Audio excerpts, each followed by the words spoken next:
O'Reilly. You need parts? O'Reilly Auto Parts has parts. Need them fast? We've got fast. No matter what you need, we have thousands of professional parts people doing their part to make sure you have it. Product availability. Just one part that makes O'Reilly stand apart. The professional parts people. O'Reilly Auto Parts. There's nothing like snook hook sets at dawn or catching a tarpon in the moonlight. Find your next fishing trip made easy on fishingbooker.com and experience the magic of the Sunshine State or any other destination on your fishing bucket list. Book a blue water adventure in search of sailfish or go snapper fishing with the kids. With over 6,000 captains and trips to choose from, planning your next one just got a whole lot easier. Download the Fishing Booker app on the Google Play or App Store, or visit them online at fishingbooker.com to book your trip today. You ever get that feeling the walls closing in, the concrete jungle suffocating you? You crave some wide open spaces, the chance to connect with nature, maybe in a spot all your own. Well, head over to land.com. They've got ranches, forests, mountains, streams, you name it. Search by acreage. You can search by location. You can search by the kind of hunting and fishing you're dreaming of. Land.com. It is where the adventure begins.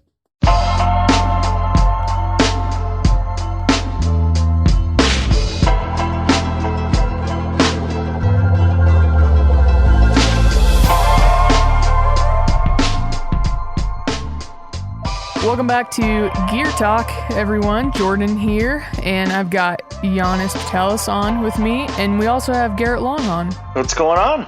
Some could say our fearless leader. Some could say that, most wouldn't, I think. What Jordan means is that Garrett manages the content production team, so it's more like corralling a bunch of cats, which is good. Because Garrett's a little bit of a cowboy, so he's good at corralling and doing that sort of stuff. Yeah, doing a little roping on the weekdays. Roping on the weekdays. He even wears Wranglers and a cowboy hat sometimes to do that. That's right. Oh man. Yeah, so you guys did not too long ago, about 6 months ago, you guys did a video. It's called Copper versus Lead. It's on the MeatEater channel. And in that, you broke down a few different types of bullets and you shot them at different distances. And we're just going to dig into that, talk a little bit about that. I guess, what would you call that? Experiment, if you will? Yeah, experiment, test. We didn't do it by any real scientific parameters, but we did the best we could. Gave each bullet one chance at performance. But we'll get into that in just a second. First, couple announcements. We'll do a little catch up with Jordan, myself, and Garrett. Feel free to jump in during the catch up section or the announcement section here up top. If you have anything to add, please do. But we've launched a giveaway. This is a MeatEater wide giveaway. It's a chance to win $3,000 in awesome hunting gear from all of our brands, along with a personalized outfitting session with yours truly. And that means all of our brands, not just FHF, First Light, Phelps, but also the brands that we carry in the MeatEater store. So it is a full-on MeatEater shopping spree, and I will get on the phone or Zoom, whatever you like. If you want to, so you want it to be so we can look at each other, we can do it over Zoom or Google Meets, and I will help you dial in your hunting gear and the gear you might want for your upcoming hunting adventures. It's super fun. I did one of these about a year ago for another giveaway winner, and it was great to help the guy out. He had a few questions, and we helped dial in the specific system that he wanted for. I think we did it for First Light. We did it for some optics stuff. He ended up with a cooler as well. He was definitely one stoked MeatEater listener and reader.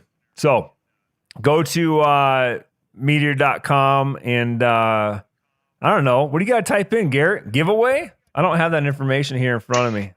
Yeah, the MeatEater.com/giveaway There you go. will get you there. There's also like some pop-ups. If you go to the home pages of any of the sites, you should get hit with a pop-up for it too. Okay, so the giveaway runs from now through May 21st. So you actually don't have that much time left. I think all we really want out of it is your email. So go and enter, and then the winner will be randomly picked and contacted on May 22nd. Jordan, how would you like to win that? $3,000 in awesome hunting gear, and then I could help you pick everything out.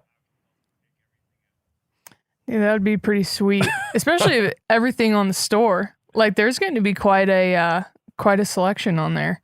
I saw their spearfishing stuff on there last week. That's right. If you live near the coast or can manage flying from somewhere in the middle part of the country out to the coast and do some spear fishing, there's that gear's available for you. I just don't know, sorry to chime in here, but I just don't know if I would utilize Yanni for spearfishing gear recommendations. I think you got to kind of play into your hand there a little bit with shooting equipment and like being a tactician in the mountains. Oh, 100%. If you win this shopping spree and you're a spear fisherman, I will make sure that we can, and you want spearfishing gear, I'll make sure that we can get Ranella on the line for at least 5 or 10 minutes to help us dial that in. You're 100% right, Garrett. All right, on to our daily podcasts. Or I guess we're bi-weekly podcasts, but we do it on every podcast. Jordan and I catch up a little bit. Jordan, I see in our notes here that you're heading to Hawaii. Yeah, we're going to go to Lanai and shoot a couple axis deer coming up. So big trip, never been to Hawaii. As we record this, we're about a week out from the trip, a little bit over. And I'm still in Nebraska. I'm not even in Idaho where all my stuff is. So it's going to be a fun week of smash packing and making sure everything's dialed. But yeah, super looking forward to that. We're going to stay a couple extra days and hang out, like see Pearl Harbor and go do some stuff like that in Hawaii. So pretty pumped for it. What weapon are you carrying? I'm going to take a rifle. I'm going to take actually, you guys saw it. The SIG did a nice little, I don't know if you want to call it a birthday gift or something, but they kind of made me a sweet little cross with a carbon fiber barrel and a sweet colorway. It's orange and black. So that's what I'm going to take. Super pumped. Nice. Save me a steak, would you? That's one animal I keep hearing about, and I've yet to have a chunk of axis. So if you could, bring me a steak back. For sure. Yeah, I have had it, and it's really good. It's like got almost like maybe a little bit of a sweetness to it, I would say, and it's super tender. The piece that I had anyway. So yeah, super excited about it. But other than that, we're wrapping up turkey season right now in Nebraska. I'm gonna go pull out blinds and then head back to Idaho in a couple days. But have you been out for turkeys yet? I have.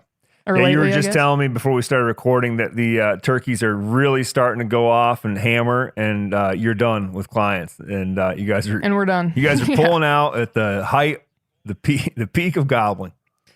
I've been pretty fortunate lately because I've got we're down to one as of yesterday, and we had 2 toms and 4 hens right here at the house. A couple of evenings they actually roost right off our little ridge, and so it's nice. I always, if I know they roosted here, I open up my window so I can listen to them talking in the morning.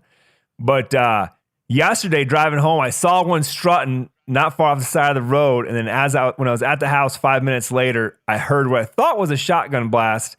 And then there was only one tom that came back with a 410. So I think someone might have what's the word for that when you just swipe them off the road? Form of poaching. Come on, Garrett. Sure. You're a local Montana boy. I know you, and I know you've participated at some point in your life in that kind of activity. Are you just talking? I mean, we called it road hunting growing up. We didn't know there was anything wrong with it, but road hunting.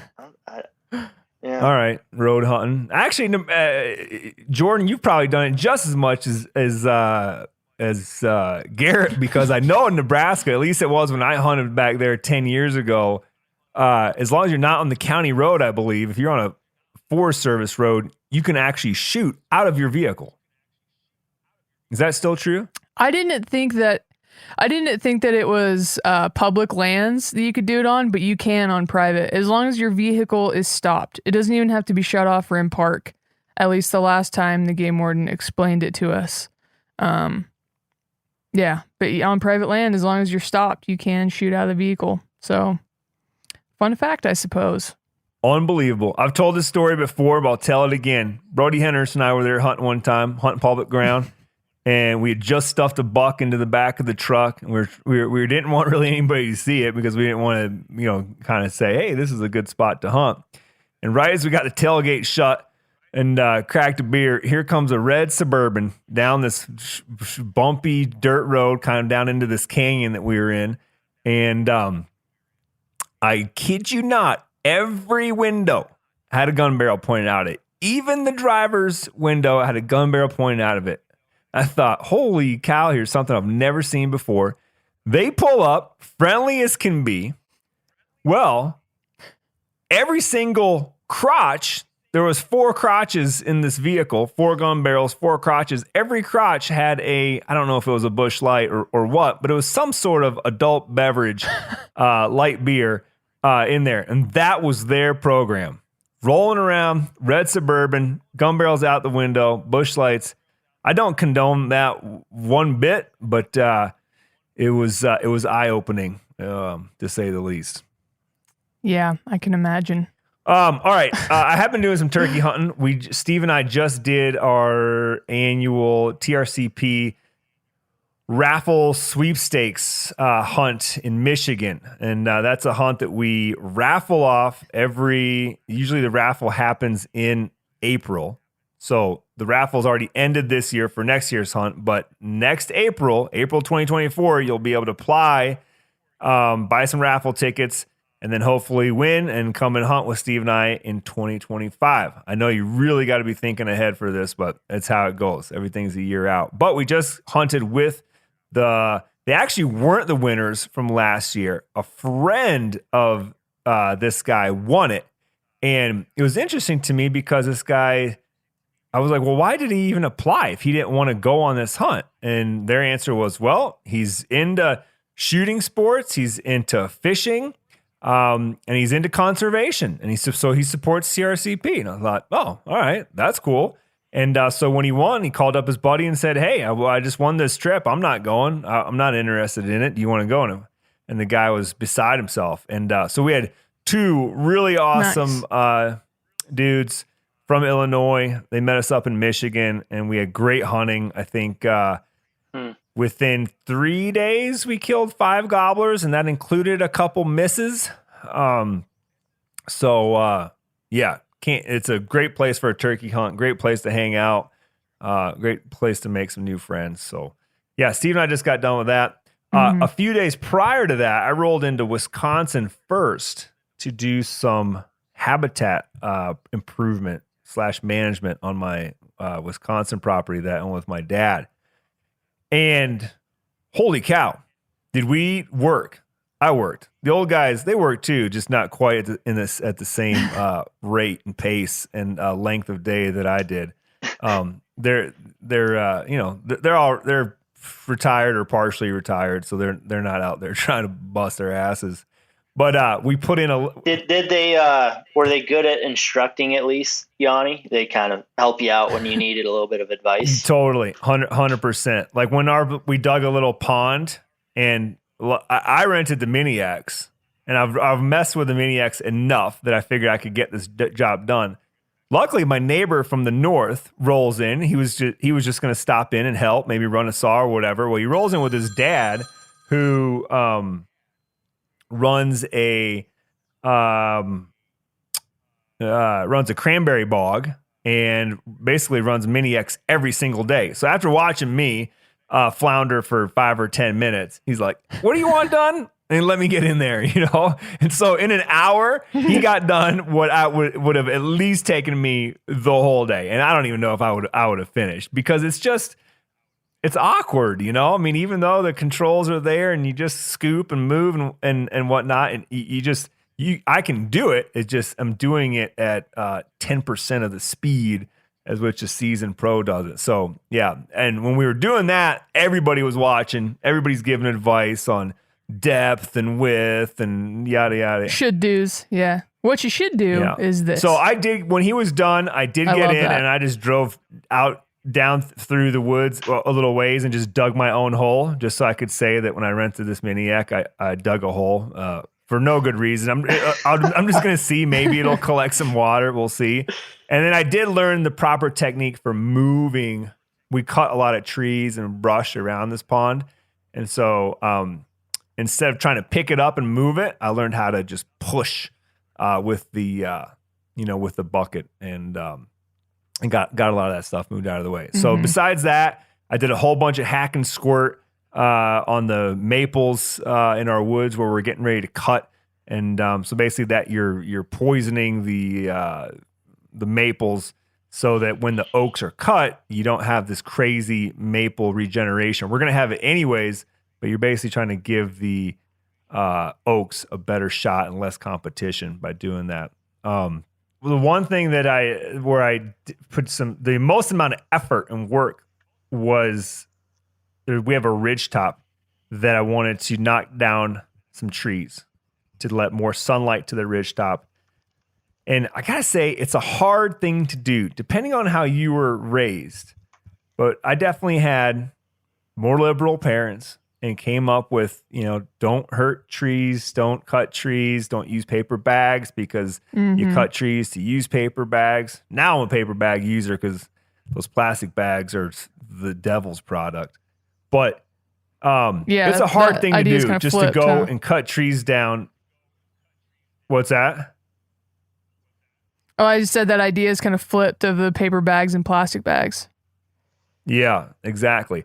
And the idea in my head is kind of flipped about cutting trees, right? The more I learn about all this stuff and habitat management, if these forests are much more than 10 years old and nothing's happened in there, happened as in fire or trees getting cut down or whatever it might be, some kind of disturbance, once all that stuff grows out of, above the reach of any kind of animal, then they can't feed on it, and there's really not much value to it.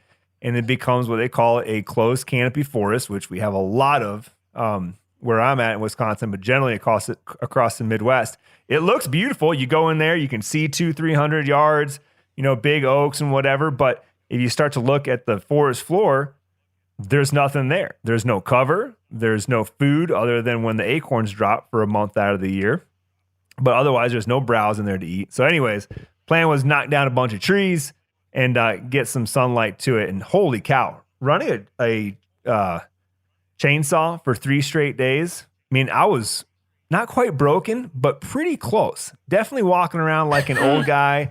And I can tell you that all my cuts started kind of rising up the tree, so I didn't have to bend over it as far, and my stumps were getting taller. But yeah, my dad and I chipped in and got a new steel. I think it's the 261, and perfect size for doing that kind of work. Not too heavy to lug around in the woods. I used my first light transfer pack. Mark did not like this when I showed him that I had bar oil and gasoline in the same pack that I used to hunt whitetails. I'm like, dude, this just cover scent.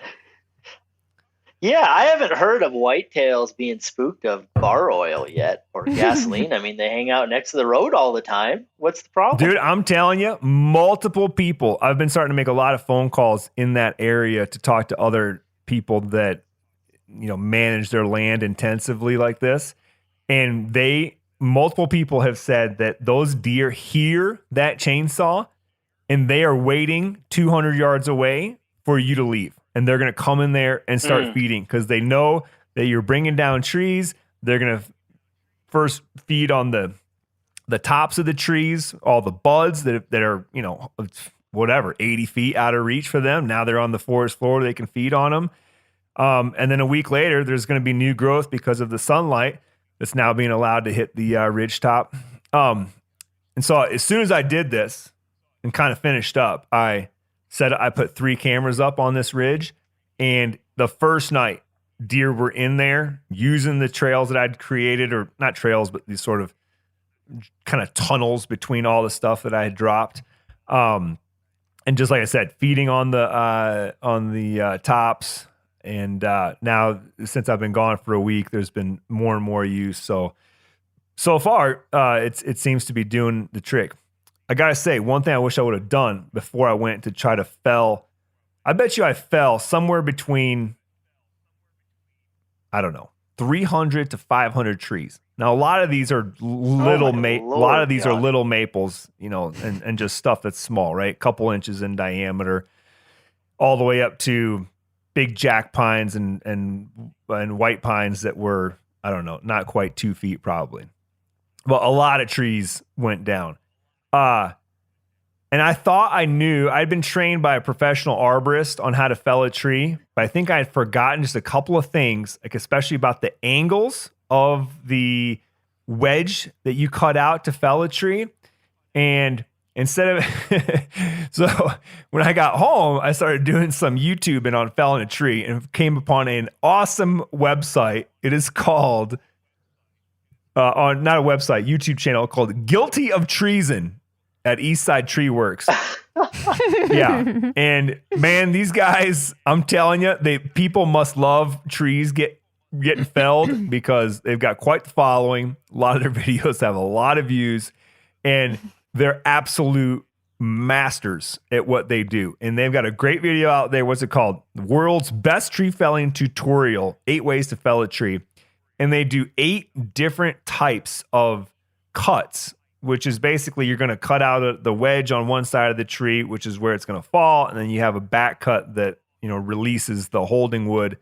And the way they have this perfect property where there's 10 of these giant, I don't know. I didn't know if they were ponderosas or what, some kind of really nice, tall, straight, pines.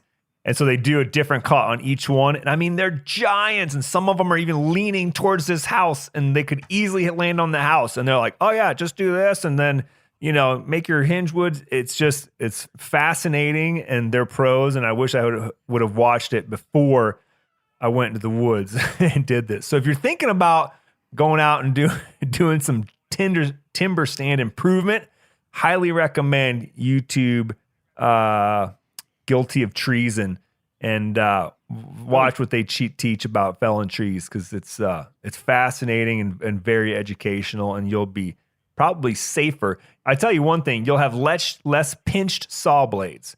One thing I didn't have with me was a wedge and an axe, and I pinched my saw, I don't know, half dozen times, which isn't that many for cutting 300 trees down, but still, it's a pain in the butt. Because then you got to get another saw, and it gets dangerous.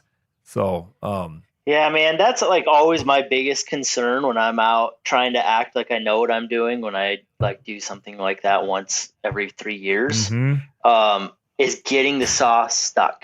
Because there's nothing more embarrassing and nothing that makes you look more like an amateur when you step back from your saw and have to shut it off, and you stare up at this tree, not really knowing what to do next. And then, you know, typically it leads to laughing and poking fun at the person that has left said saw in the tree.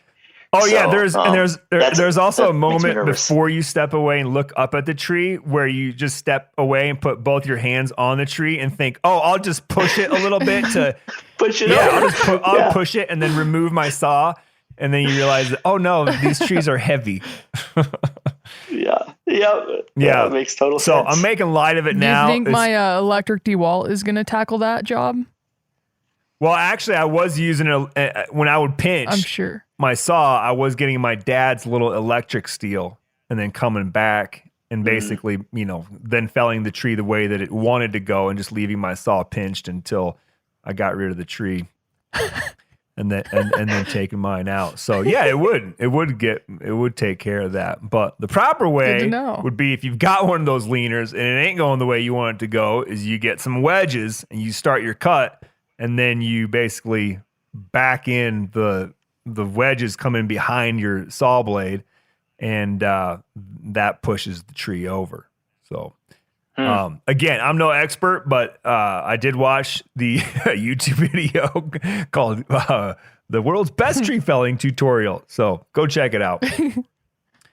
All right. I think we're caught up there. Now, last but not least, since I'm sitting here scratching my belly because it freaking itches, because I cannot go turkey hunting anywhere where there's poison oak or poison ivy without coming back with some. Luckily, it's a mild case for what I've dealt with in the past, and it seems to already be receding. But golly, it just loves me. Miserable. Yeah, man, that's like something I've like never had to like. It was eye opening when I went down to Texas and ran into a briar patch down there, which to me, briar patch is like where the bunny rabbits go on cartoons, right? I've never had to deal with them in Montana. And the reality of like poison oak, we have poison ivy up here, but as you know, like not everywhere. It's like pretty tough to find. And then briars, just like all the stuff that you got to look out for when you're not in Montana is amazing that people still go out there and want to hunt all the time. Those briar patches like did not make sense that you'd ever want to go in there and hunt in that stuff. Well, you don't go in there. The element guys, they were just like, whatever. You don't go through them. You go around them. Yeah. Maybe that was my problem. Yeah, we've got grizzly bears. Sweet. But the flora around here doesn't really seem to want to scratch you up too bad. Where that those kind of briar patches you're talking about, it'll destroy a set of clothes in a heartbeat. Yeah. All right, let's get on to what we all got here to do, and that's to talk about bullets. I'm hoping we're going to actually get in some arguing about what's the best bullet. But before that, we're going to kind of tackle it's a follow-up listener question. Where in a previous episode we discussed the best hunting caliber. But then Patrick Kirby wrote in via geartalk@themeateater.com. So you have a question, write into geartalk@themeateater.com. And he asks how to determine if you are undergunned. And I'm guessing that came from me. I think I said something about, hey, you just got to have the minimum of caliber to get the job done. So some of that is objective. But there are Jordan, you explain. There are minimums. Yeah, there are minimums. I think like a decent place to start, or something that you should at least look at, because I think some folks don't know that it's even a thing, is a lot of states that you're hunting, they have minimum caliber requirements. So I think like here in Nebraska for deer, it's like a 240, it might be a 22, 250 and up or something like that. But there are minimum calibers. But you can also get on like a ballistic calculator app. I tend to like the Sig Sauer one just because I've been around it a lot. Garrett can speak to this a little bit. There might be some more even ones that are just online and on an app. And basically what you just need to do is enter your bullet weight and your muzzle velocity that is coming out of that barrel when you're shooting it. And that will give you your energy. And a lot of apps will mark it out to distances as well. So if you're 2,000 foot-pounds coming out at the barrel or at the muzzle, then at 200, 300 yards, it'll show you like what your muzzle or your foot-pounds of energy should be out to that far. A common threshold that I found throughout a couple of websites, game and fish websites, for an elk is 1,500 foot-pounds. So you can run your bullet data through and you can say, all right, well, I'm definitely okay at the muzzle for my velocity, but out to, let's say, to meet that minimum, I should only shoot out to like 400 yards or something. That's theoretical, but yeah. Yeah, and Sig's binos, I think there's a setting in there, Jordan, correct me if I'm wrong, where you can have it like flash at you when you're beyond your energy threshold that you want to shoot at or something. There's like a limiter there where you can see through I think the 10Ks, like, am I beyond that threshold I want to be at for energy? The other thing that I would like add to that too is, energy is a big deal. I can't remember what minimum thresholds that people like to be at are, but velocity, I would say, per bullet that you're shooting. I know Yanni and I will probably get into it talking about this experiment, but a lot of these bullets, they perform differently at different speeds, whether you're shooting copper or like a cup and core, and they need minimum velocities to perform and expand. So that's maybe just as important as energy is looking at the bullet that you're shooting and how fast it needs to go to open up and do the thing that it needs to do. Yeah, and I think most of them hover around 1,800 feet a second is somewhere in that range is going to be minimum for most bullets to work. And a bullet will tell you that, like a manufacturer, like on the box, will they tell you that, or at least on their website? Yeah.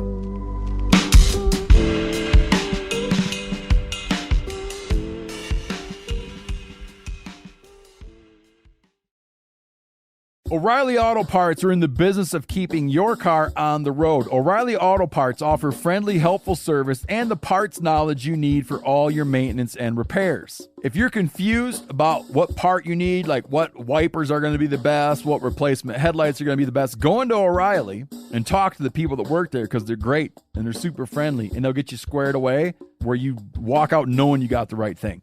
They've got thousands of parts and accessories in stock, either in-store or online, so you never have to worry if you're in a jam.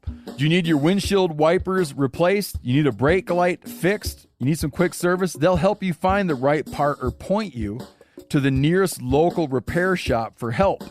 The professional parts people at O'Reilly Auto Parts are your one-stop shop for all things auto do-it-yourself, and you can find what you need in-store or online. Stop by O'Reilly Auto Parts today or visit us at O'ReillyAuto.com/MeatEater. That's O'ReillyAuto.com/MeatEater. There's nothing like snook hook sets at dawn or catching a tarpon in the moonlight. Find your next fishing trip made easy on fishingbooker.com and experience the magic of the Sunshine State or any other destination on your fishing bucket list. Book a blue water adventure in search of sailfish or go snapper fishing with the kids. With over 6,000 captains and trips to choose from, planning your next one just got a whole lot easier. Download the Fishing Booker app on the Google Play or App Store or visit them online at fishingbooker.com to book your trip today.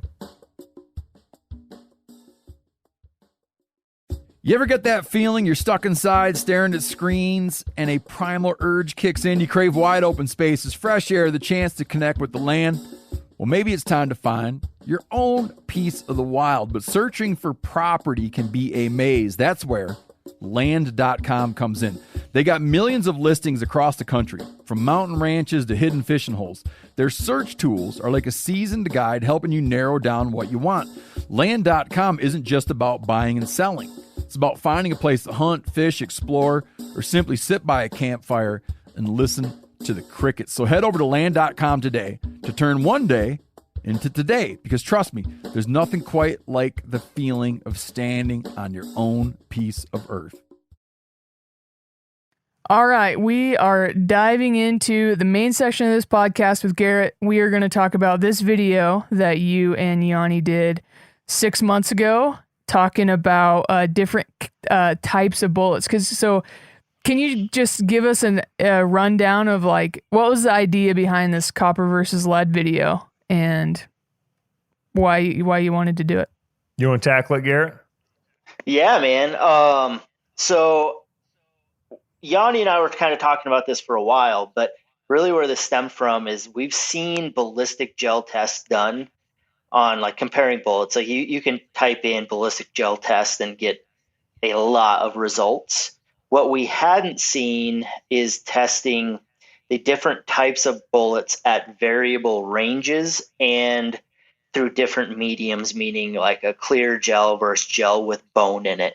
We could find tests where people were going like cup and core versus a bonded bullet, but they were all at like 100-yard tests. And so we thought the market was lacking in a test at other hunting ranges. There's some of us that like to poke out around 500 yards and stuff. And what's the difference in bullet performance out at that range versus 100 yards? So we kind of put this together as a, hey, choose your bullet based off of how you're hunting and what you're hunting, not just like what the optimal performance is at 100 yards through a clear ballistic gel.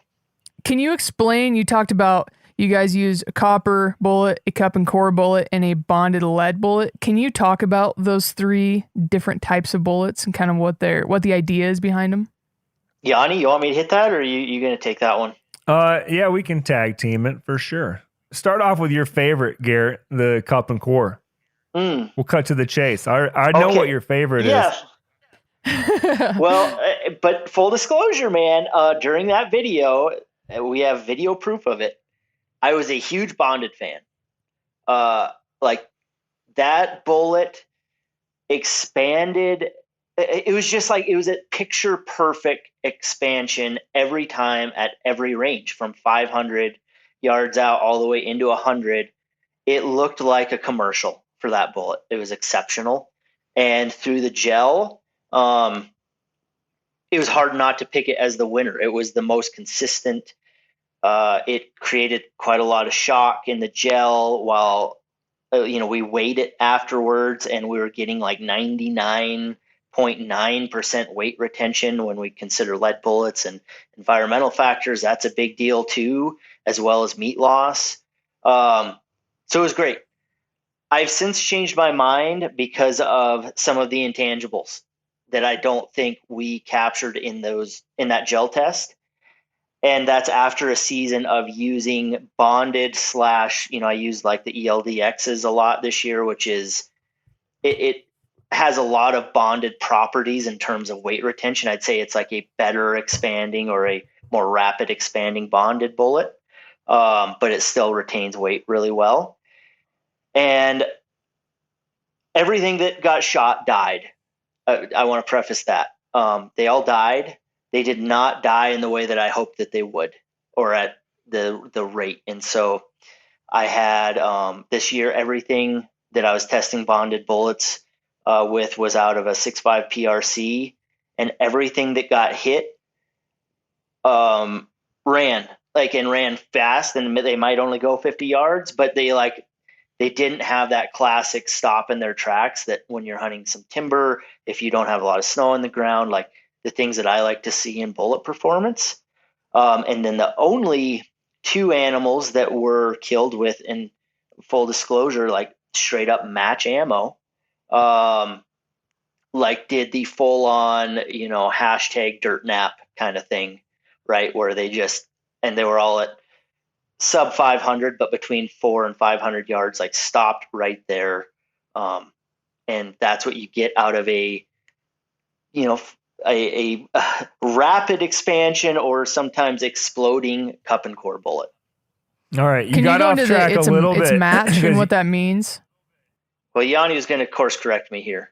I feel like I did get off track because I got excited. Well, yeah, you just have to explain what the cup and core bullet is, and then also explain what match grade is. Mm-hmm. Okay. Well, so cup and core is like your very basic ammo type that most of us grew up shooting, where it's literally a core lead piece with a cup of copper like molded around it, but they're not attached. Yeah, the best known like cup and core is probably the Remington Core Locked. Yeah. I mean, it's what everybody shot up until not very long ago. And then when I talk match ammo, it's when you think of like some burger targets, Sierra Match Kings, those type of bullets. Hornady has like an ELDM. Generally, those are associated with like their primary purpose is creating very repeatable, perfect bullet shapes, generally they have a softer face or a thinner cup. And because of that, they blow up when they hit, right? Like they have a lot of expansion when they hit whatever it is that they're going to hit. If you can balance that, I've just found if you can balance that with speed, people's biggest concern is penetration. But if you can balance that with speed, I feel like you still get the penetration that you're looking for, even on a exploding bullet. But that's the basic design of a cup and core. Got it. For bullet performance, like on an animal, are you looking for like, 2 holes, or do you want that bullet to explode? What's your take on that? I like all of the energy shedding in the animal, frankly, based off of this last hunting season. 2 holes are great for blood tracking. Turns out, though, if they die standing there, you don't really have to blood track them very much. So I do like when a bullet goes in there, it goes from 2,500 feet per second to 0, and it all stops right there. Okay, before we get too much more into performance, let's cover off on bonded and then the copper bullet, which are the 2 others that we tested. So the bonded is similar to that cup and core in that there is a core within an outside shell or jacket, as they call it, but the 2 have been chemically bonded together so that they just retain weight better and they hold together better, and you don't get that crazy rapid expansion and explosion in air quotes type effect where the bullet shatters into a bunch of little pieces. The bonded bullet is made to stay together better, longer, not lose any of its front end. You get high weight retention and probably better penetration. Should get better penetration.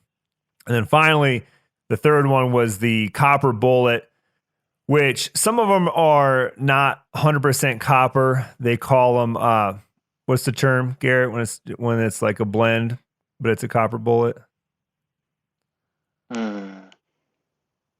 an amalgam. Yeah, I it's escaping me right now. All right, look it up.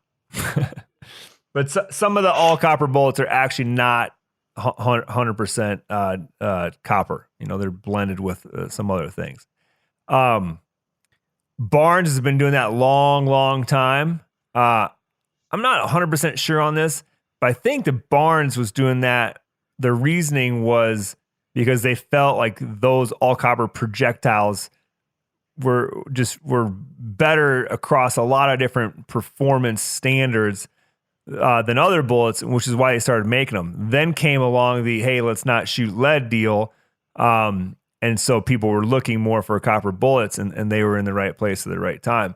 When I first found out about Barnes, it was because I watched a guy shoot a nice big 5-point bull, and he dirt napped him. And I said, whoa, what's that bullet, right? And we recovered it. It was just in the far side of the hide. And I looked at it, and I said, wow, that's cool. And he goes, oh, yeah. I've been reloading these for years. Great success, yada, yada, yada. So, but again, the copper, usually because it's a little bit lighter than lead, so it's a longer profile. So it gives you a little bit of a higher BC, higher sectional density, and maybe a little bit less fouling in your barrel. And I think a correction there, Yanni, though, is sectional density, I think, is lower. Is it? Because the sectional density of copper is less than lead. That's why your bullet has to be longer to achieve the same weight. And that's generally why speed and twist can be a little bit more of an issue with copper. Okay. My understanding. So I stand corrected. Less sectional density, but sometimes higher BCs, right?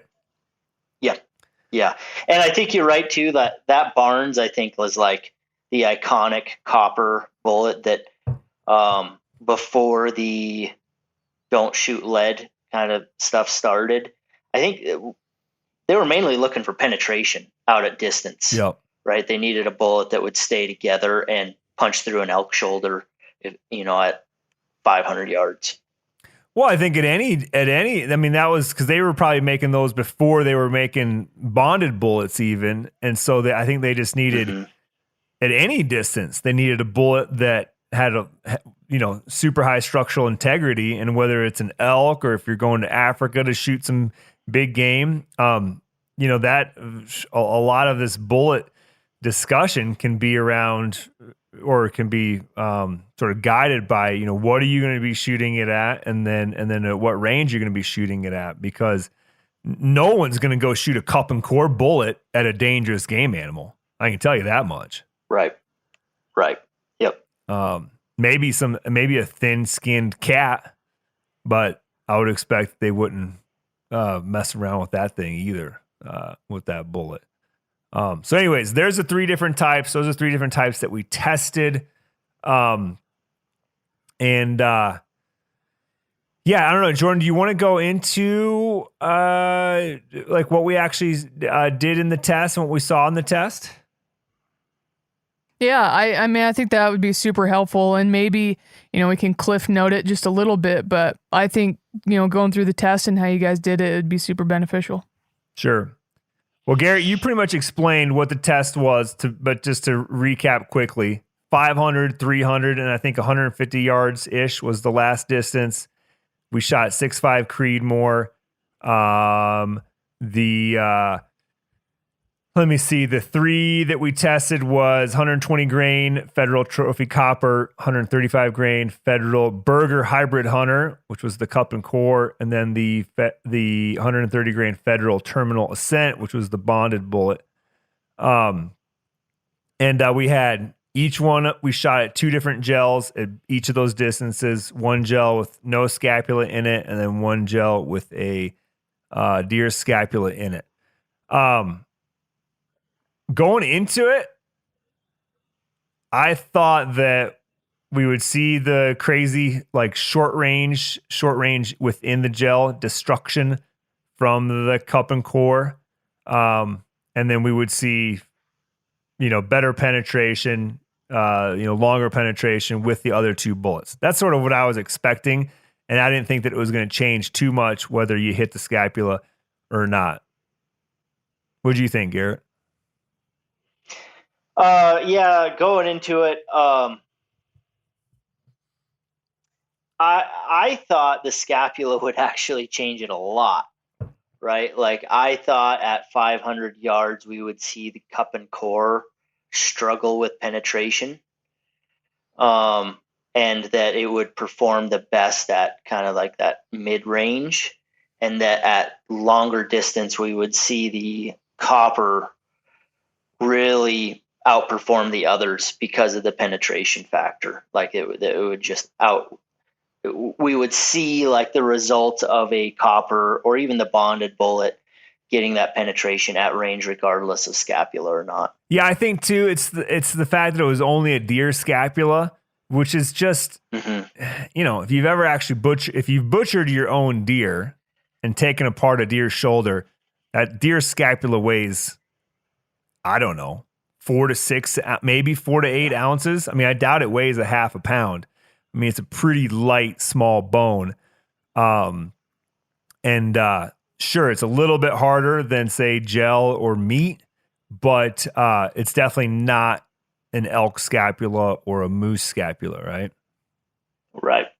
Yeah, I think if we had to redo it, I would like go down to the local butcher shop and grab some like cow scapulas. Right. Yeah. Mm-hmm. And really try to do something. Cause I would say it was almost a non-factor, right? Like it increased the results of the bullets. Like it was just a little bit more drastic, but it was so minimal that without dissecting it with slow-mo and the camera setups that we had, it'd be very hard to tell the difference. Yeah. Yeah, so general results of what we saw was, I guess we can start for whatever we shot from far and then we went closer. And at distance, the cup and core, because of its, lesser structural integrity, it still, expanded and did its thing.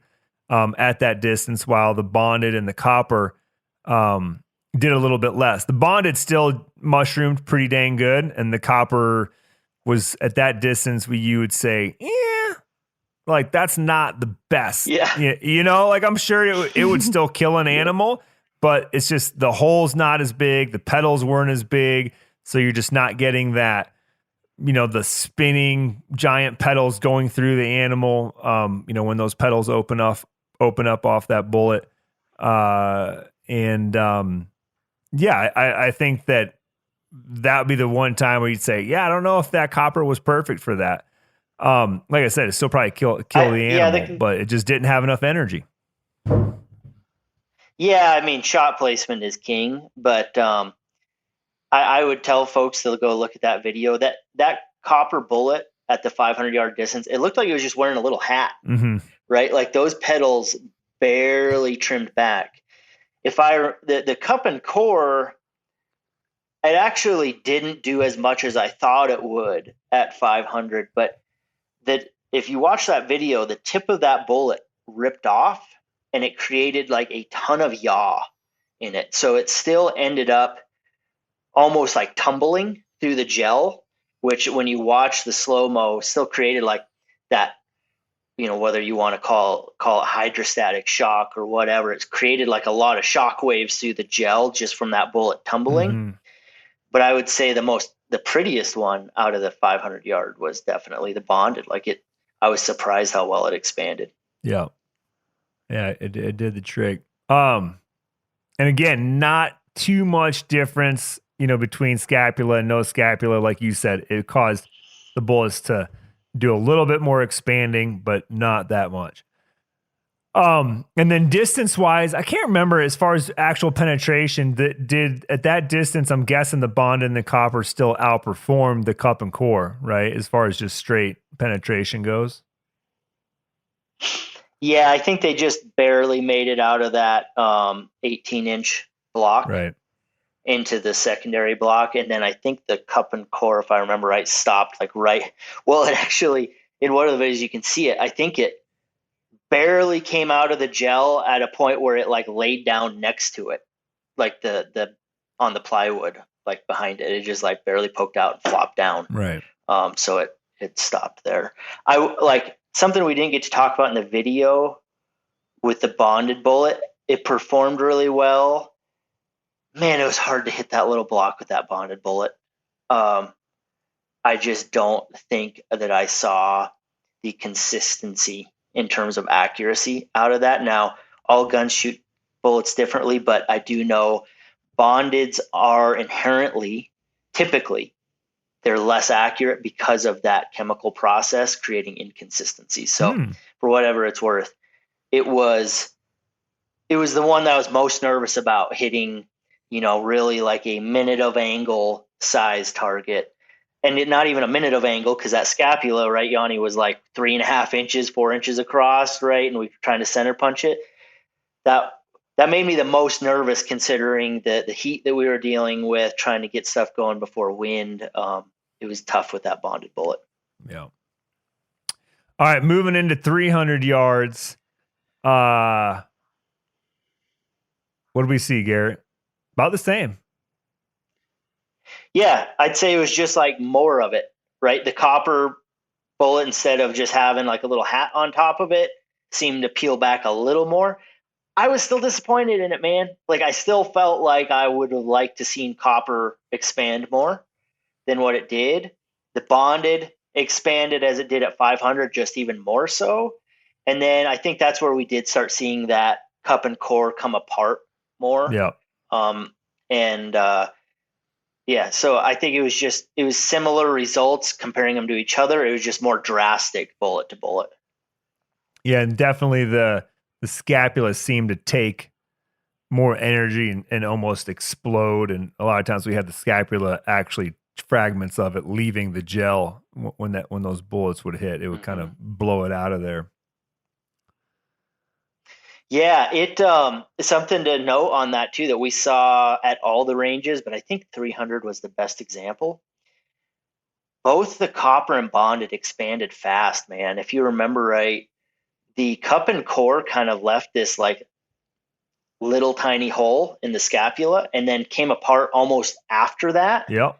Almost like center mass of the gel, and that those bonded and copper bullets, they were like full expansion mode going into the scapula, and those scapulas were gone. Yeah, and that was a real big surprise. Not what you'd expect to see the cup and core actually make it through, what was it, like 4 or 5 inches of gel and then the scapula? Yeah. Right. Yep. And then it would start to, expand. And actually the one that had just the gel, it was similar, right? It made it 4 or 5 inches and then started to do its thing where, again, the bonded and the copper started to do its thing right off the bat, which, it could be just the amount of design and engineering that goes into each one of these bullets, right? That's what you get when you pay for more of a premium bullet is somebody's, there's an engineer that made the bullet to start expanding as soon as it hits anything, right? Mm-hmm. Yep.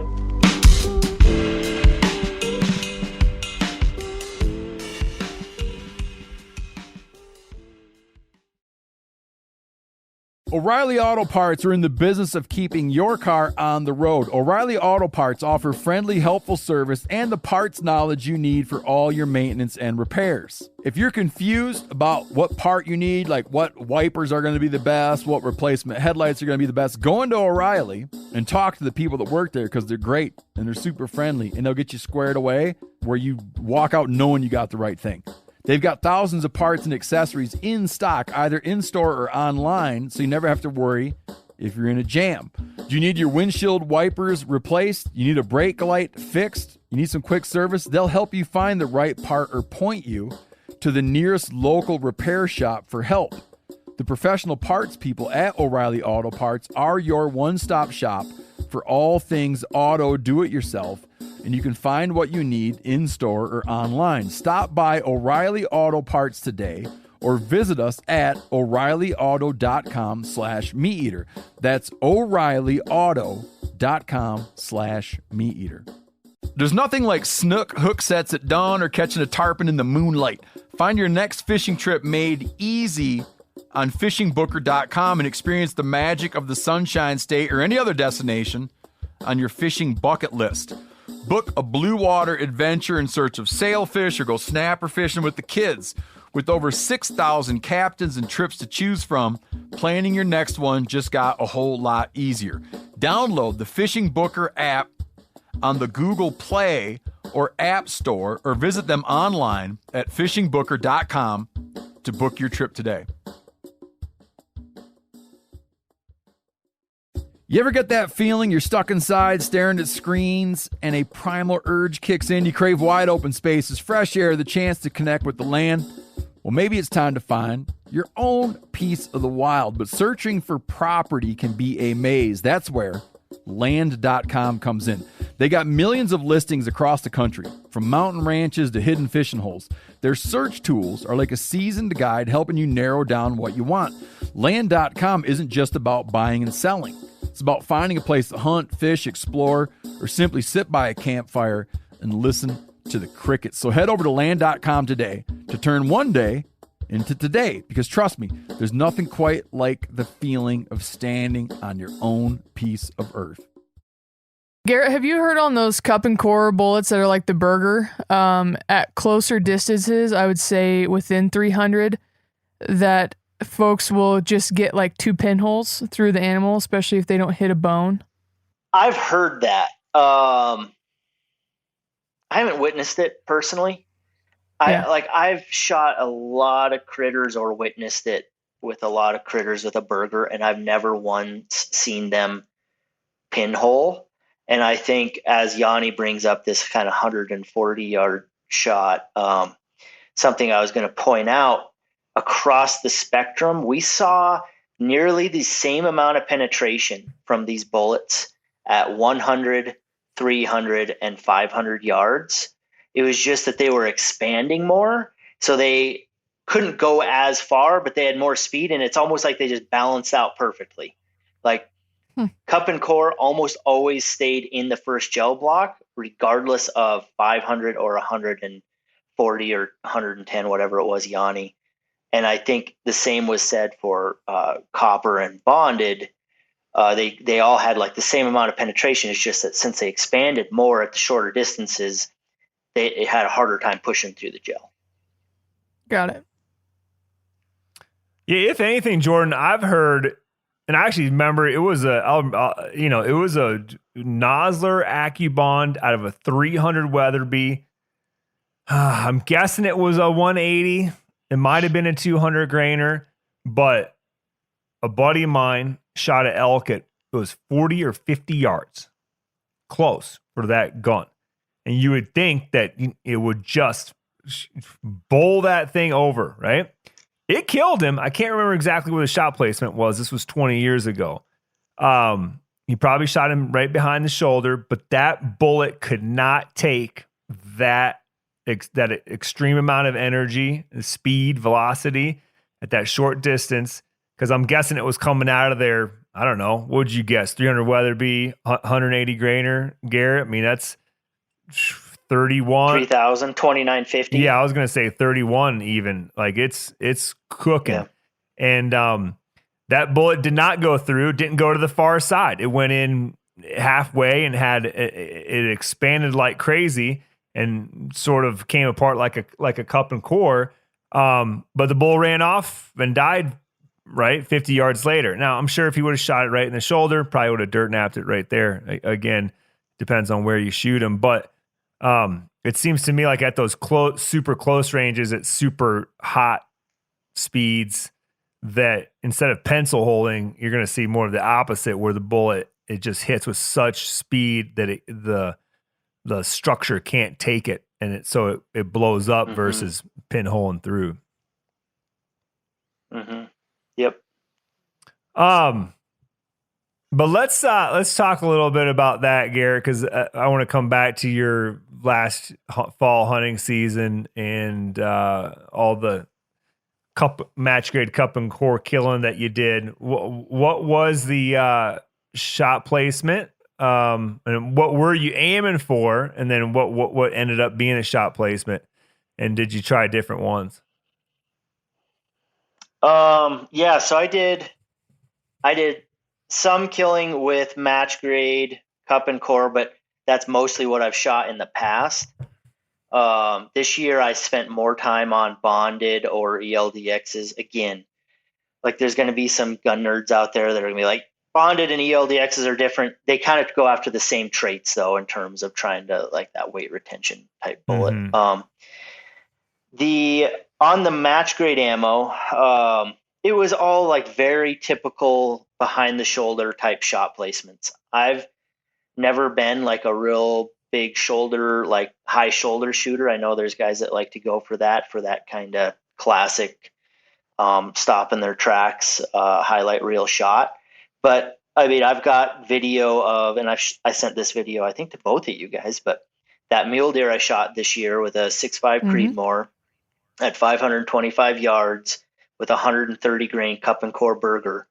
That bullet hit 2 inches behind the front shoulder, did not exit, and it was about as like, violent of a put down that you could have, right? And that happened on both him and another mule deer that little Creedmoor shot this year with match ammo. I mean, that is straight up burger match ammo. Do you want me to go into the ELDXs one, Yanni? Mostly I just, so that's my question was, where were you shooting them? And so you were shooting them actually behind the shoulder. That was your go-to shot placement. Yeah. And the reason for that, we talked about this in the video, but I don't think cup and core bullets need help expanding, right? I think shoulder shot placement helps a bullet, like maybe a copper, rip open a little bit more. Yeah. But the biggest concern you have when shooting cup and core is meat loss. And as you know, Yanni, you creep up into that shoulder with a cup and core, and you're going to have that conversation with your buddy on whether or not it's worth packing out that shoulder. right? Like, because it's usually going to be pretty well destroyed. Yep. I shot my pronghorn last year. Long range for me. I think it was 560. And it was That's far. It was a Sirocco. Is that how you pronounce that? Sirocco? Sirocco. Yeah. Yep. Anyways, we all know how the pronghorn has that perfect where its white belly fur rides up onto its side, right behind its shoulder. And there's a nice corner, and then it streaks across its belly going, horizontally. And that white corner, you can't ask for a better aiming point. And my bullet hit exactly there, which I thought was going to be a little bit behind the shoulder. And I mean, it barely clipped both shoulders. And I think he might have been quartering one way or the other a little bit. So it went through the other shoulder just by a couple inches. And man, on both shoulders, we were having that conversation. Like, I trimmed out a solid 30% of meat and just left it in the field. Yeah, it's a bummer, but you're gonna lose some shoulder. Hard not to. It's like, I mean, we can get into this, but there's no perfect bullet, right? And we talked about it in the video. Depending on the bullet you're shooting, you really got to pay attention to shot placement, because nobody goes out there to leave, one or two of the four quarters, or like cutting them up and, trying to make burger or dog treats out of a bunch of gelatinous meat. That's not why we're out there. No, it's a bummer. And I will say that's always been one of the reasons I like shooting the copper, because I feel like I've had, even punching them straight in the scapula or busting the humerus, it just seems like that zone hole, the area around the hole is smaller, where you have that purple bloodshot meat, and you just end up doing a lot less trimming. Your yield's a little bit higher. Yeah. And I guess to kind of dive into shot placement then for the bonded bullets that I was hunting with this year, I crept a little bit more into that shoulder, understanding the weight retention aspects of it. Man, I'll just get into, I know I already jumped the gun and started talking about this, but in every case, that 6.5 PRC, the bullet placements were awesome, and I can't claim all of them. Dan used it for 2 animals. My wife used my rifle for a couple animals. A buddy of mine used my rifle for an animal. The shot placements were all pretty good. And all of the animals ended up dying.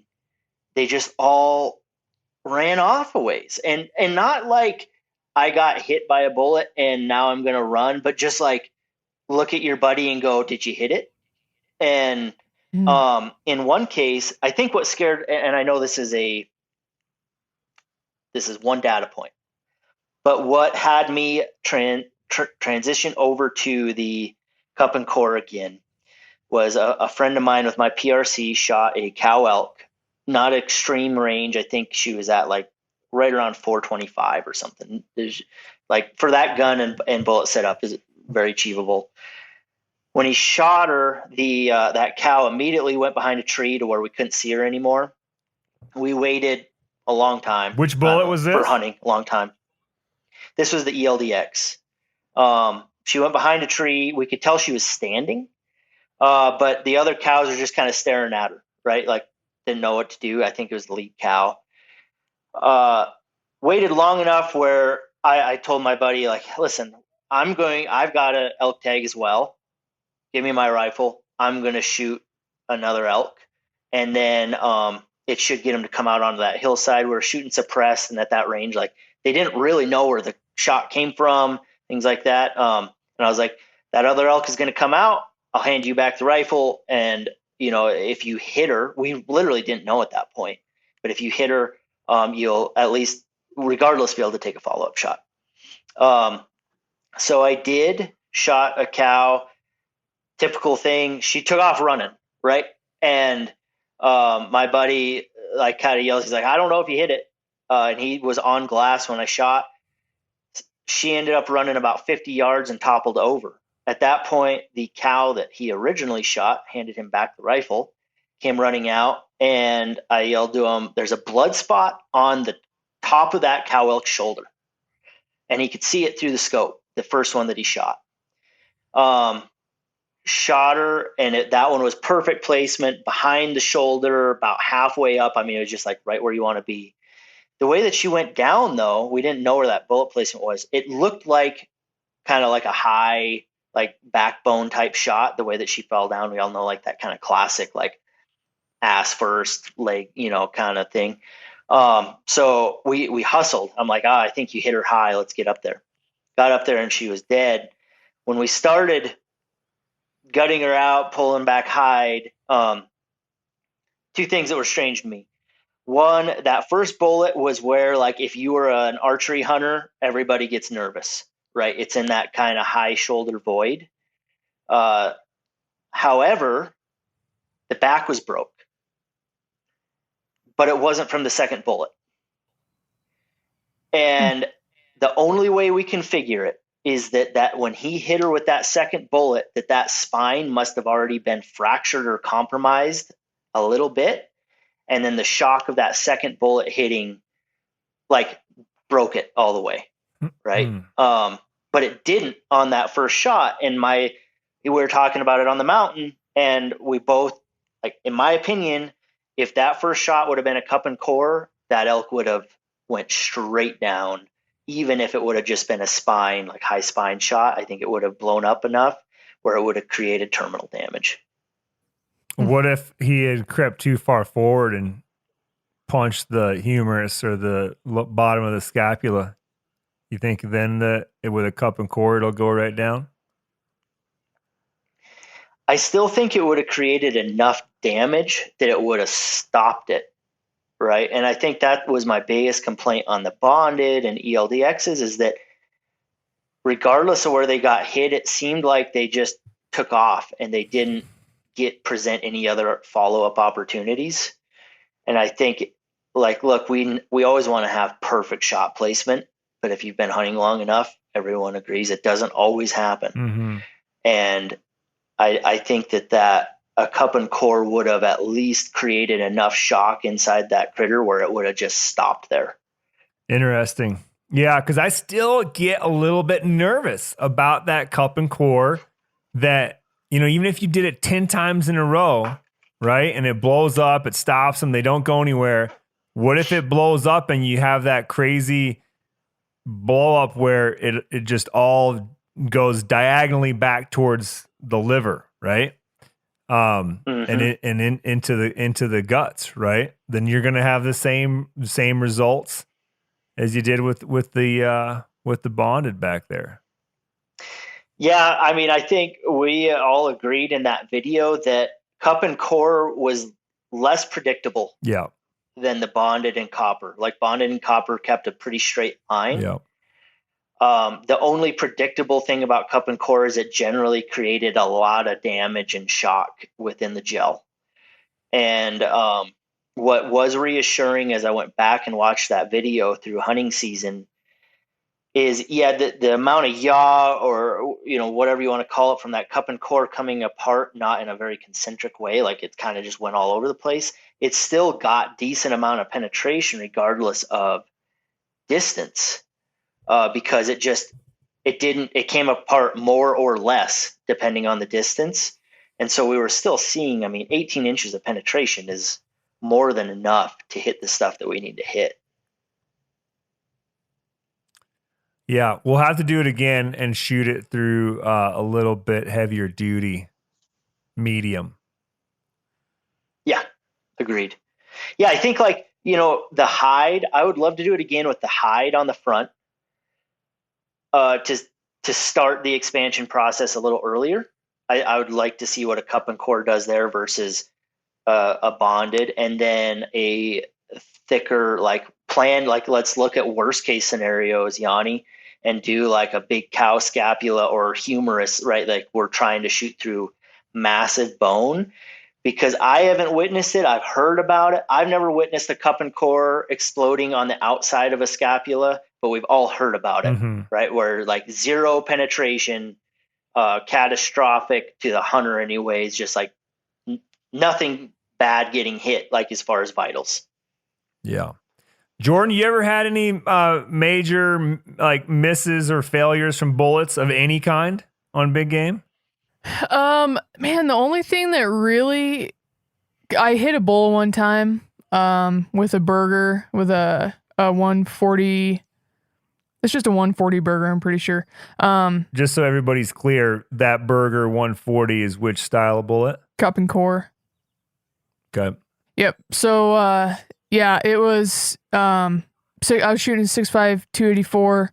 I was right in that 500-yard mark, and I was dialed. I think I was just dialed a click high, and he dumped right in his tracks, and I looked for him for 2 days, never found any blood, but I watched him dump in his tracks, and then he kind of rolled out of a little opening, and I was running around the hillside trying to get another opening where I could see him, and then by the time I got over there, he was gone, and I couldn't find him. And then another one that was with it wasn't the Match King, but it was a Sierra bullet, and Leah shot a deer last year, about 300 yards with a 30-06.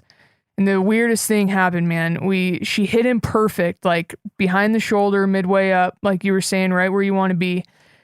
That bullet went in, hit one lung, and then the only thing I could see, there was a bullet going straight up through his spine.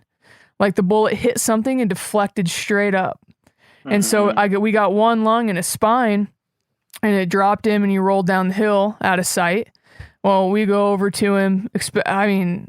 I thought the deer was dead on the spot, and he wasn't, and we just had to put another one in him. But that was a weird thing that I saw that I can't really explain, other than just things happen sometimes too that you can't explain, you know?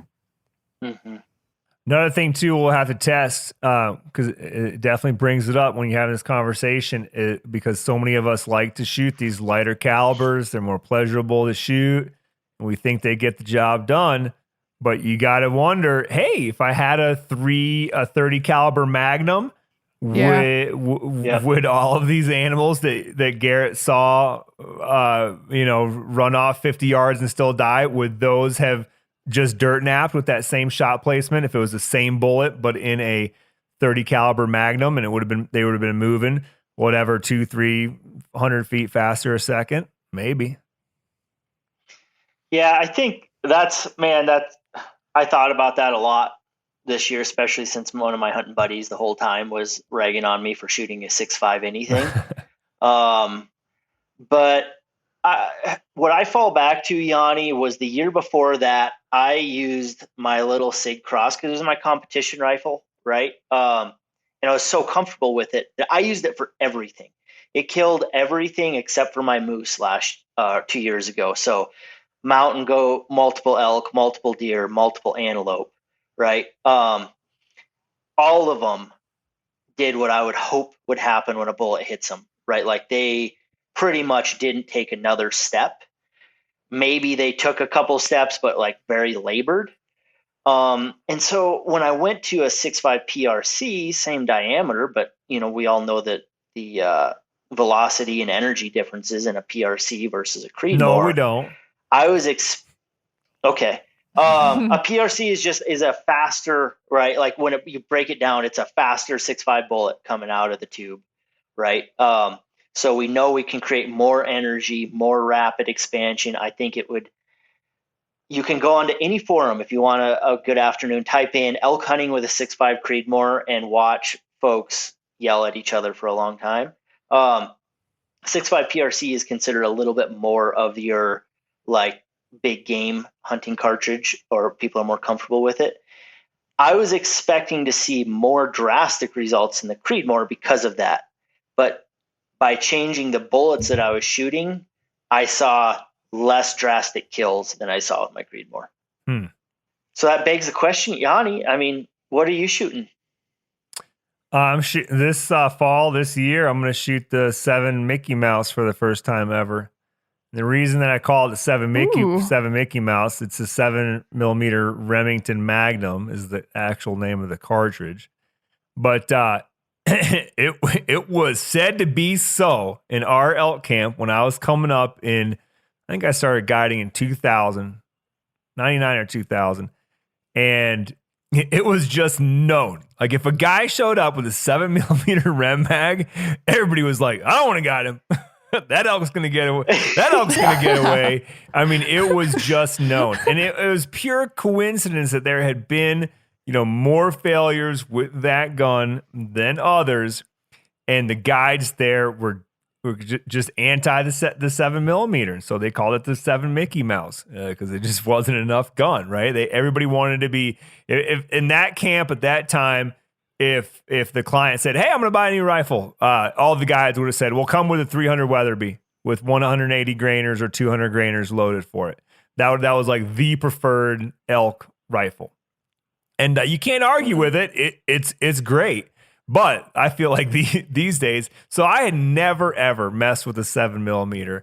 And this year, got a couple new rifles and decided to get them both in that cartridge and just really get some personal experience with that cartridge. And I think that with today's, that was 20 years ago. So the bullets were getting better. I think that Nosler's Partition was around. The AccuBond was just showing up around then. But there was still plenty of core locks coming through the camp. So now, I'm sure I can shoot a bunch of quality bullets with that 7mm and I'll have great success. The nice thing now that I think a big change in what we're doing and how we're shooting these guns and what's going to come, a factor that's going to come into play more and more is that a reason that nobody wanted to shoot with the 300 Weatherby back in the day or a 300 Win Mag, whatever, pick your poison, was because it was punishing.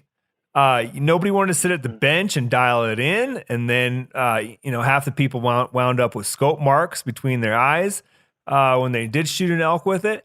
But now with suppressors becoming more and more available, or people at least getting them, they still seem like it's a pain in the butt to get one. It's taken 8 or 9 months, maybe more.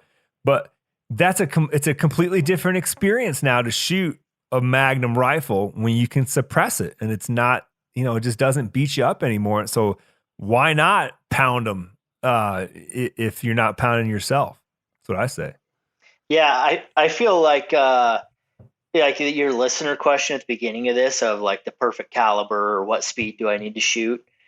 I would say like start with the gun that you can shoot, right? Like you put somebody behind a suppressed or muzzle brake 6.5 Creedmoor, and they're going to end up being a good shot. They're not afraid of it. They can watch first round impacts, which is a big deal in the field. Like we've translated the comp world to hunting. Calling your own impact is a big thing. And then work your way to that happy medium of something that has the knockdown, right? But you're not afraid to shoot it. And I think like that's where some of these PRCs are taking off, or people are coming back to a 7 Rem or 280 Ackley, right? Where they have that knockdown, but because of modern tech and the fact that we're not trying to build 6-pound guns all the time, like you're fine sitting behind it and taking it to the range and dumping a bunch of ammo. Yep. So knowing, Yanni, knowing that we're going to be working with SIG this year, as far as bullet type, because we don't know the names of all the bullets yet, but as far as bullet type, what are you going to be shooting?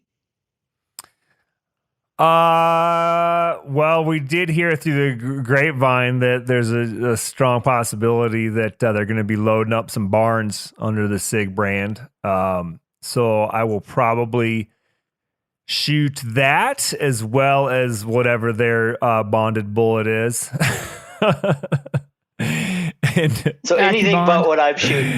Yeah. Well, I just need to. I gotta go with. I don't know. Maybe I'll have all three. Maybe I should just say I'll try all three and yeah. Because I have a pretty good mule deer tag that's probably the most high pressure hunt of the year with a rifle at least. And I'd probably go bonded there. I don't know. But I like, again, for me, in my personal experience, I've had great luck with copper barns, usually some of the trophy copper from Federal, but great luck with those bullets over the years. I have noticed that at distance, does the animal flip right over at 350? Nope. Even I think I shot a bull out quartering away with probably a 300 short mag is what I was shooting at that time. And I was probably going down to a 165 copper, and it slowed him down to where I pretty much could walk up to within 50 yards of him and then shoot him again. But he was certainly not dead at that first shot at 350 yards with that copper bullet. So yes, just got to keep that kind of stuff in mind. Yeah, I've got confidence in all of those bullets. I'm trying to think if I've ever had a full on failure with a bullet, any kind of bullet, and like not recovered the animal.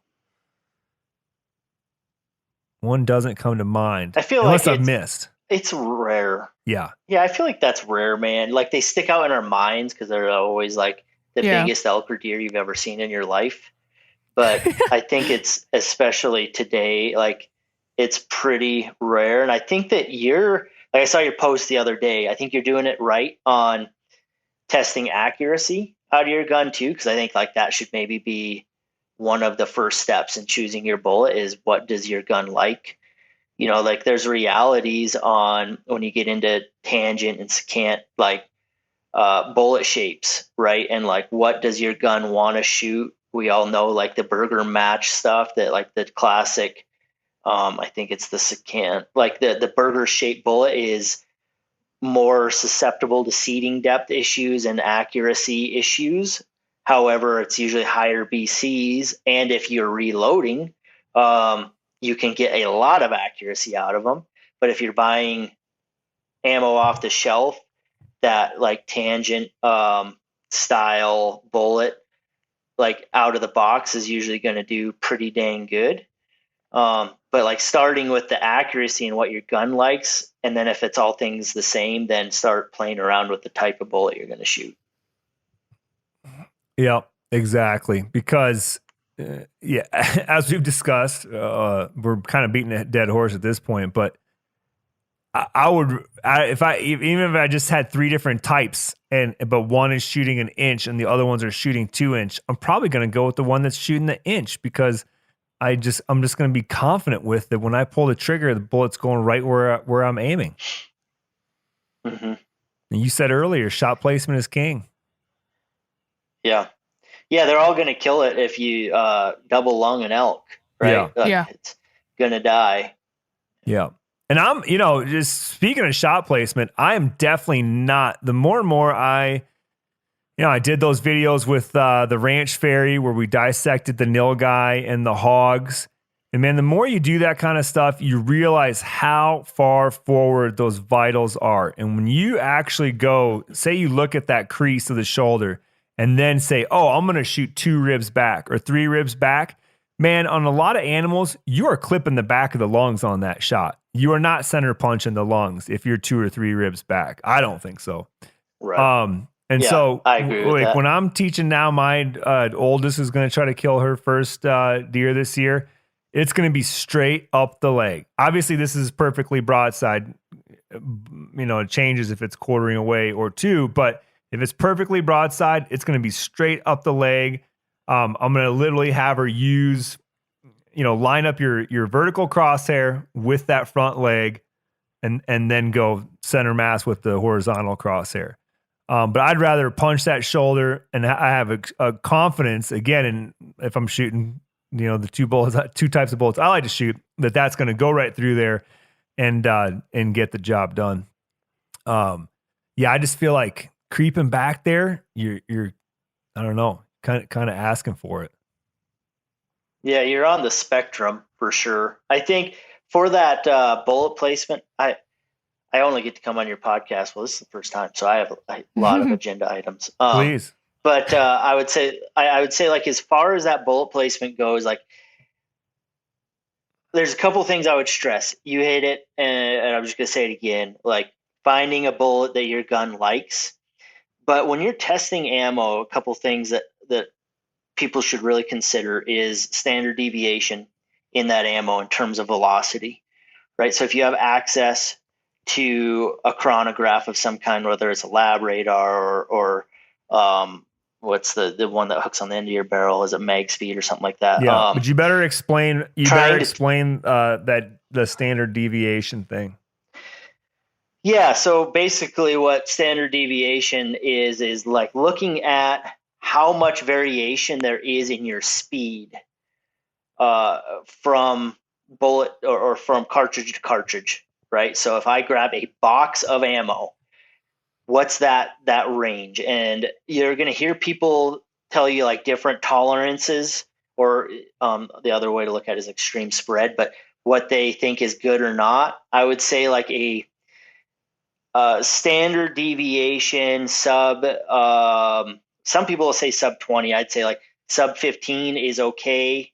I feel like in match stuff, we're looking for sub 10. Big shout out. I mean, the out of the box SIGs match ammo is like running like I'm getting an average of 7 and 8 feet per second standard deviation, which is insane. So test that. If you don't have access to a chronograph, the best way to do it, like, because I know that when people think accuracy, they shoot 100-yard groups like you did the other day, Yanni, and then they're like, oh, that's my bullet. Push it out a little further. Put paper out further at a range where you're comfortable and you're competent in. I'm not saying like 800 yards, but something where you feel like as a shooter, you can give it a good test, say 300 yards, and test those groups. Because if you don't have access to a chronograph, that's going to tell you a lot more than what 100 yards is, right? Like you're going to see that string start changing. When you test those bullets, go buy as many as you can afford with the same lot number stamped on the back of it. So if you went to Sportsman's Warehouse and bought some bullets, like go back there that day and buy as many as you can afford that have that same lot stamp on there. So you're getting the same consistent, everything in terms of like neck tension, feet per second. They're using the same brass, like not all brass is created equal. But then you're just going to have a more consistent load when you go out into the field year over year.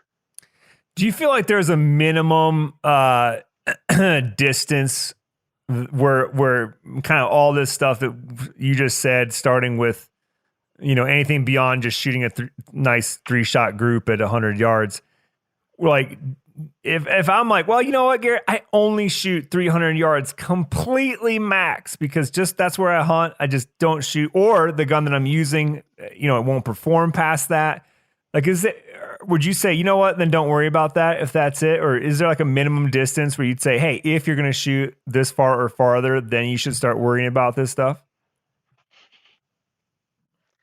I think you should worry about it regardless, man.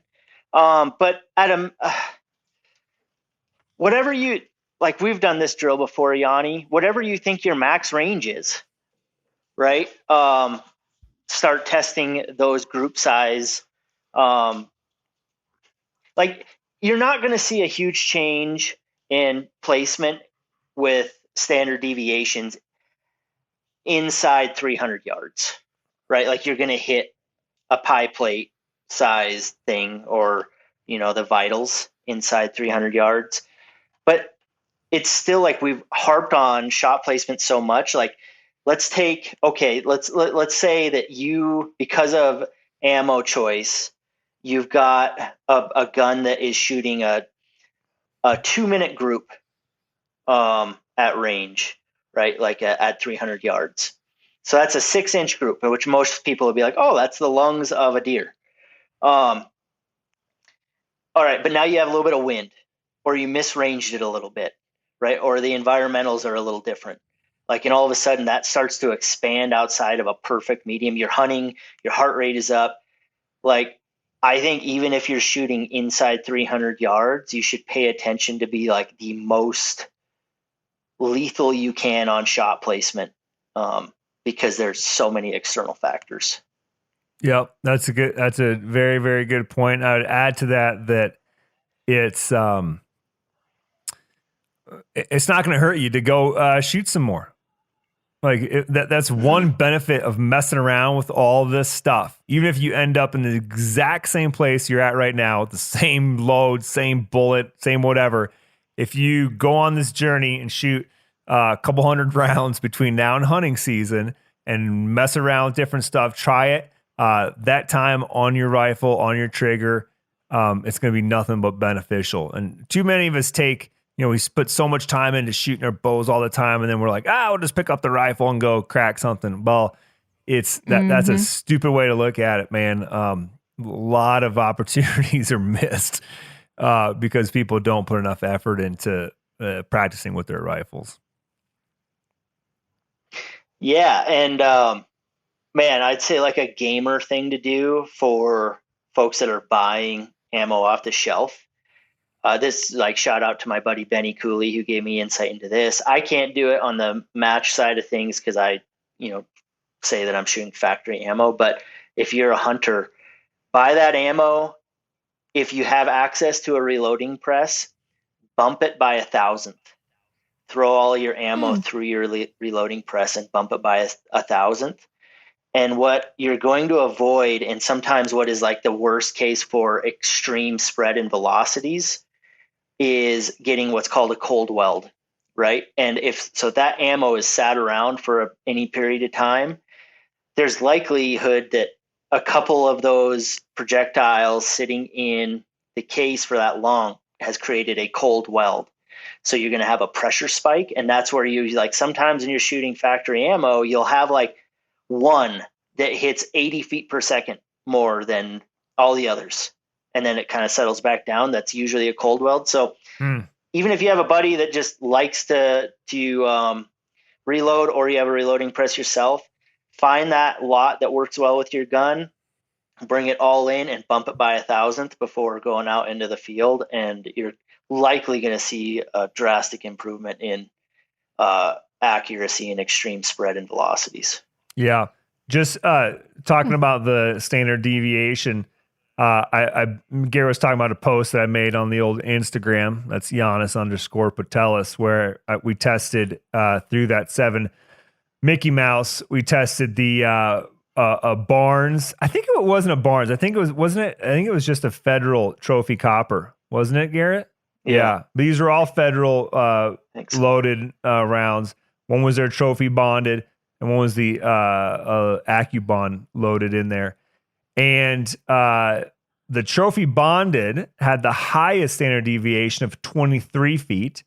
The AccuBonds were the next at 21, and then the copper was the least at 13. Yeah, quite the difference. And 23 feet a second seems like a lot. Yeah, man. And I think like neck tension is one of your biggest things you're dealing with there. And to your point earlier, inside 300 yards, you're going to notice it. Probably not. But you start reaching out and it shows itself, and we don't want it to show itself when we're out trying to kill critters. And then the other thing I'd say is when you find that round, oh man, Yanni, we do this a lot when we go to the range. Like, don't make your max range theoretical at that point. Because if you're shooting a copper bullet or a bonded bullet, or all of them, where you're relying on hitting that spot based off of the bullet's design and how it's going to react, go to the range and cold shoot the longest distance you'd ever shoot, and lay down and do it. Like first round. If you don't hit a first round impact, you need to like drastically reassess what that max range is, regardless of what your ballistic sheet says. Yep. Yeah. If you can't. Yeah, not enough of us do that for sure. I mean, because you only get one chance at. Well, that's not true. I mean, I guess you could sit around for 20 minutes and let those barrels cool down. But it's hard to replicate it, right? Because even if you wait 20 minutes and shoot again, then you've sort of gotten comfortable, right? You're more in the shooting mindset, but that, practicing those cold board first shots and seeing what you can do with that should definitely be your litmus as to how far you can shoot. Yeah, I mean, it's like wind calls, right? Your second shot at that target, you've likely gamed the wind a little bit.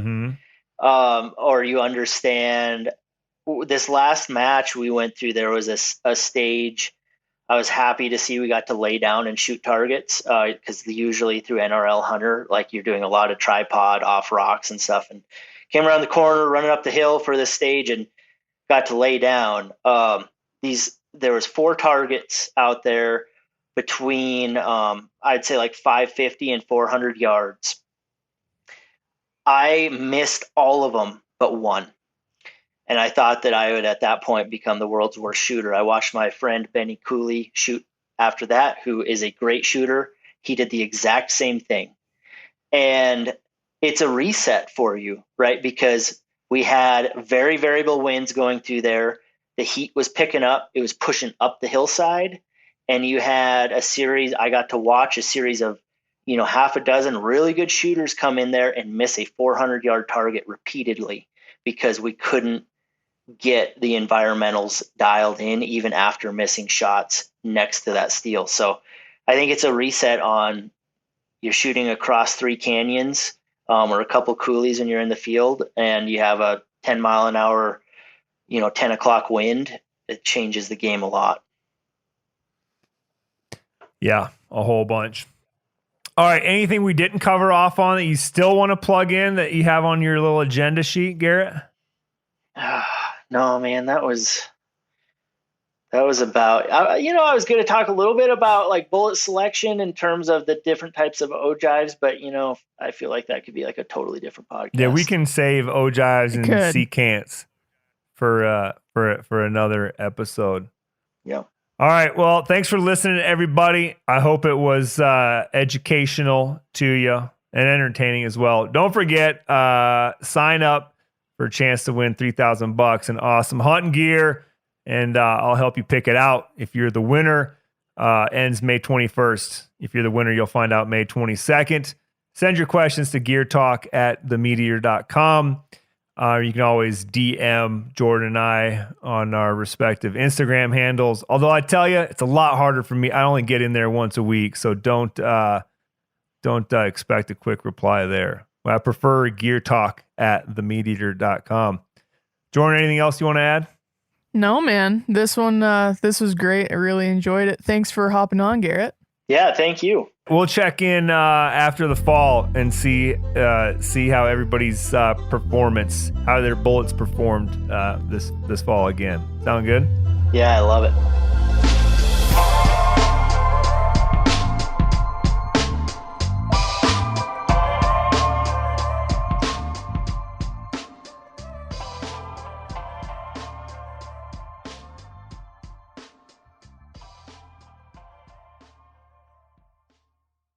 You ever get that feeling the walls closing in, the concrete jungle suffocating you? You crave some wide open spaces, the chance to connect with nature, maybe in a spot all your own. Well, head over to land.com. They've got ranches, forests, mountains, streams, you name it. Search by acreage. You can search by location. You can search by the kind of hunting and fishing you're dreaming of. Land.com. It is where the adventure begins. Hey everybody, listen up. I got mega huge news. MeatEater Live is heading back out on the road. That's right. Join me and the crew. Clay Newcomb, Cal, Yanni, Spencer's going to be there. Phil the engineer's going to be there. MeatEater Live headed back out. Now, when you get every ticket, okay? Every ticket you buy, you get a signed copy of our new MeatEater Outdoor Cookbook. This tour is celebrating the release of the book. Buy a ticket, get a signed copy, MeatEater Outdoor Cookbook, wild game recipes for the grill, smoker, camp stove, and campfire, which I'll point out is a $38 value. Here's where we're going to go.